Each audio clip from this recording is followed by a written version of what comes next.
Lecture de la première lettre de saint Paul apôtre aux Corinthiens. Frères, annoncer l'Évangile, ce n'est pas là pour moi un motif de fierté, c'est une nécessité qui s'impose à moi. Malheur à moi si je n'annonçais pas l'Évangile. Certes, si je le fais de moi-même, je mérite une récompense. Mais je ne le fais pas de moi-même, c'est une mission qui m'est confiée. Alors quel est mon mérite ? C'est d'annoncer l'Évangile sans rechercher aucun avantage matériel et sans faire valoir mes droits de prédicateur de l'Évangile. Oui, libre à l'égard de tous, je me suis fait l'esclave de tous afin d'en gagner le plus grand nombre possible. Avec les faibles, j'ai été faible pour gagner les faibles. Je me suis fait tout à tous pour en sauver à tout prix quelques-uns. Et tout cela, je le fais à cause de l'Évangile, pour y avoir part, moi aussi. Vous savez bien que dans le stade, tous les coureurs participent à la course. Mais un seul reçoit le prix. Alors vous courez de manière à l'emporter. Tous les athlètes à l'entraînement s'imposent une discipline sévère. Ils le font pour recevoir une couronne de laurier qui va se faner. Et nous, pour une couronne qui ne se fane pas. Moi, si je cours, ce n'est pas sans fixer le but. Si je fais de la lutte, ce n'est pas en frappant dans le vide, mais je traite durement mon corps, j'en fais mon esclave, pour éviter qu'après avoir proclamé l'Évangile à d'autres, je sois moi-même disqualifié.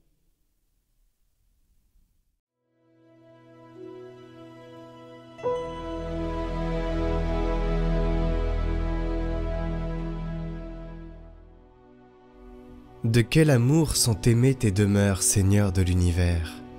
Mon âme s'épuise à désirer les parvis du Seigneur.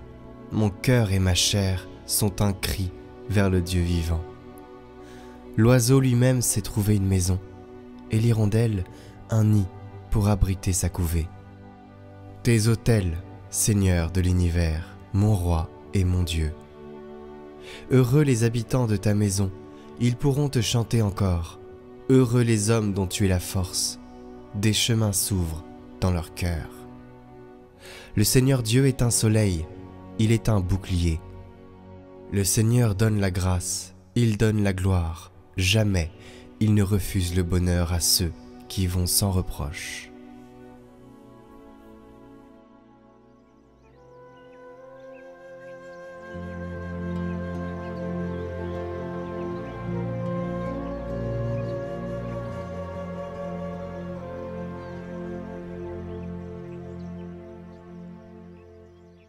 Évangile de Jésus-Christ selon saint Luc. En ce temps-là, Jésus disait à ses disciples en parabole : « Un aveugle peut-il guider un autre aveugle ? Ne vont-ils pas tomber tous les deux dans un trou ? Le disciple n'est pas au-dessus du maître. Mais une fois bien formé, chacun sera comme son maître. Qu'as-tu à regarder la paille dans l'œil de ton frère, alors que la poutre qui est dans ton œil à toi, tu ne la remarques pas ? Comment peux-tu dire à ton frère : « Frère, laisse-moi enlever la paille qui est dans ton œil », alors que toi-même ne vois pas la poutre qui est dans le tien ? Hypocrite, enlève d'abord la poutre de ton œil, alors tu verras clair, pour enlever la paille qui est dans l'œil de ton frère.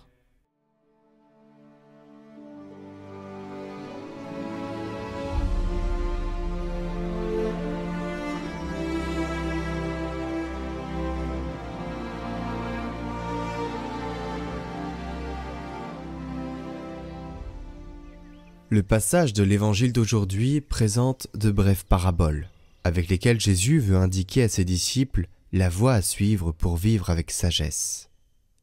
Par cette question, un aveugle peut-il guider un aveugle ?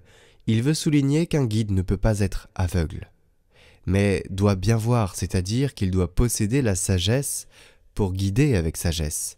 Sinon, il risque de nuire aux personnes qui lui font confiance. Et Jésus emprunte une expression sapentielle pour s'indiquer lui-même comme modèle de maître et de guide à suivre. Le disciple n'est pas au-dessus du maître. Tout disciple accompli sera comme son maître. C'est une invitation à suivre son exemple et son enseignement pour être des guides sûrs et sages. Dans le passage d'aujourd'hui, nous trouvons une autre phrase significative. celle qui exhorte à ne pas être présomptueux et hypocrite.